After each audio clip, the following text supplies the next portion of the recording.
Hi there, today I would like to show you how to avoid using multiple guards for your child components.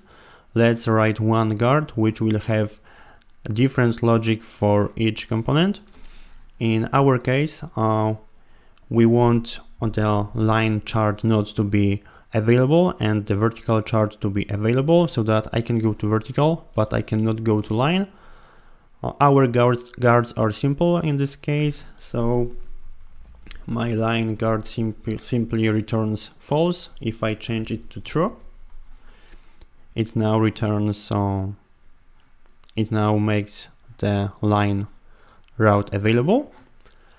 But yeah, let's go to the routing again and remove the guards and instead add one guard. CanActivateChild.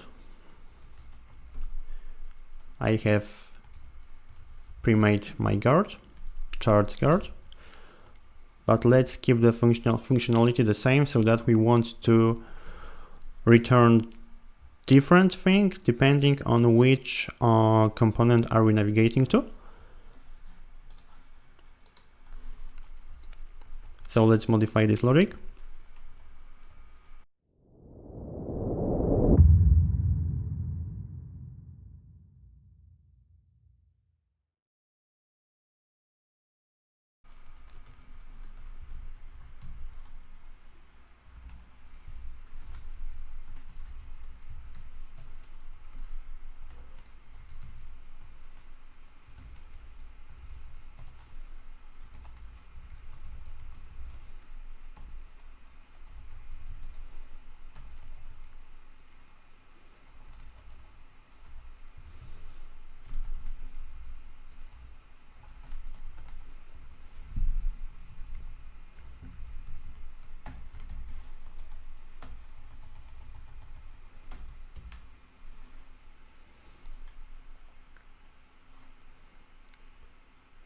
Now we have a switch statement which returns different thing depending on which component are we navigating to.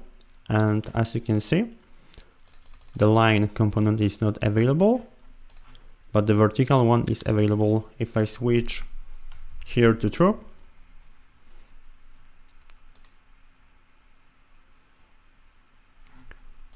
line component becomes available. And now we are only using one guard instead of two. That may become especially handy in case when we have like 10 components or more. Yeah, that's it. That's it for today. Thank you for watching and see you next time.